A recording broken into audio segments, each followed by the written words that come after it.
Thank you very much, everybody. We appreciate it, and we've had an interesting day. I think a very productive day, and we're now we're going to start a meeting with the president, who we all know very well. He's a brave man, and he's putting up one hell of a fight, and we'll see how that all turns out. But we're going to have a meeting, and we have about 30 meetings scheduled today. We have a lot of meetings scheduled today, going pretty late into the night.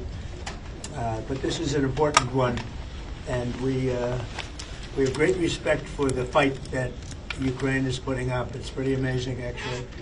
So, Mr. President, please. Thank you so much, Mr. President. First of all, thank you for this meeting. Thank you for your personal efforts to stop this war just now, Mr. President. And I have to say that just now our first ladies of Ukraine, first ladies of the United States, yes, just now we'll have a meeting about Ukrainian children. Thank you for Melania's personal involvement to this topic. And this is very important. I will brief Mr. President and his team what's going on the battlefield. We have good news. Of course, we want to stop the war, and with your help, first of all. And it's good that our soldiers occupied 360 kilometers this month. And of course, we will speak about how to finish the war and about security guarantees. A lot of what to discuss. Thank you. Would you like to say how you're doing on the battlefield? Yeah.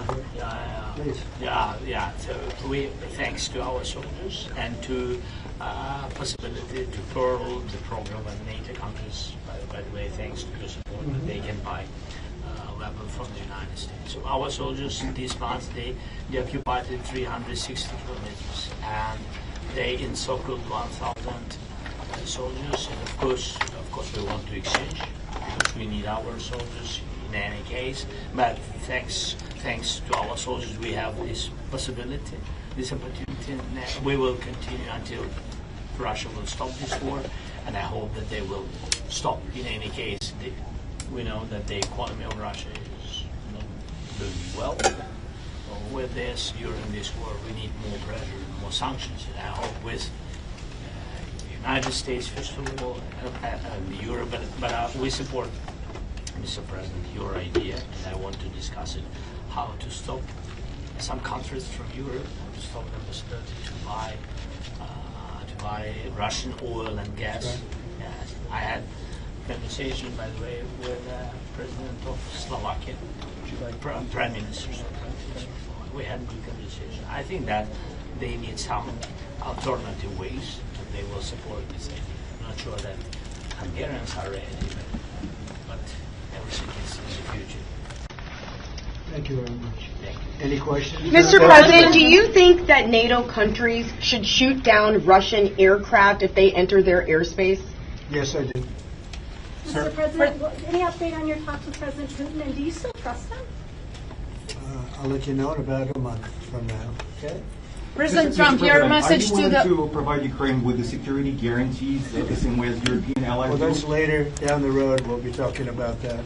Hopefully, we'll be in a position to talk about that a little bit later on. It's a little bit too early to answer. Why that do you question. think Mr. Putin is not willing to meet with both of you? President Trump, your message to President Orban, who is refusing to stop buying Russian oil. Well, he's a friend of mine. I have not spoken to him, but I have a feeling if I did, he might stop, and I think I'll be doing that. Thank you. What progress do you think has been made on ending Russia's war against Ukraine since the last time you saw President Zelensky? Well, the biggest progress is that the Russian economy is terrible right now. As you know, it's crashing. And that, frankly, Ukraine is doing a very good job of stopping this very large army. It's pretty amazing. You know, this is a war that should have ended in 3 days, 4 days. People said it was going to be very quick, and you got to hand it to the Ukrainian soldiers and everybody involved. It's still going on, and that's not a good thing for Russia. This was supposed to be quick, and so, you know, Russia doesn't look very distinguished, having taken 3.5 years now, right? It's about 3.5 years of very hard fighting, and it looks like it's not going to end for a long time. Mr. President, have you been briefed on the latest alleged drone incursion into Denmark? What do you think of that? And Where are they? Into Denmark, Copenhagen. Denmark is saying that There were some drones that shut down an airport, possibly Russian sabotage.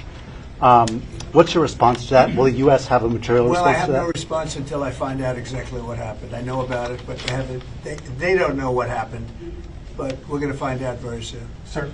Would you back up NATO allies? You said that you thought that they should shoot down the Russian aircraft. Would you back them up? Would the United States help them out in some way? Depends on the circumstance, but we're very strong toward NATO.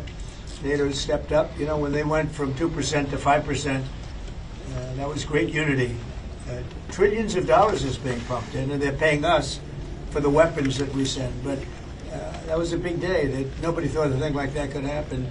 You had countries that weren't paying 2%, and now they're all paying 5%. That's a lot of money. It's a lot of weapons they're buying, and they're buying them from us. They're buying them from the U.S. In the old days, Biden gave them everything, gave them $350 billion worth of money and weapons. It's a lot of money and a lot of weapons, and we got really not much for it. We gave the money to Ukraine to fight, and they've proven they're very brave. I mean, look, they're fighting, and this is a war going on 3.5 years, and people thought it would be over quickly because Russia's a big military power, and Ukraine, I tell you, they are good fighters. Got to hand it to them. They have a lot of courage, a lot of guts. Thank you very much, everybody. Thank you, guys. Thank you, guys. Thank you.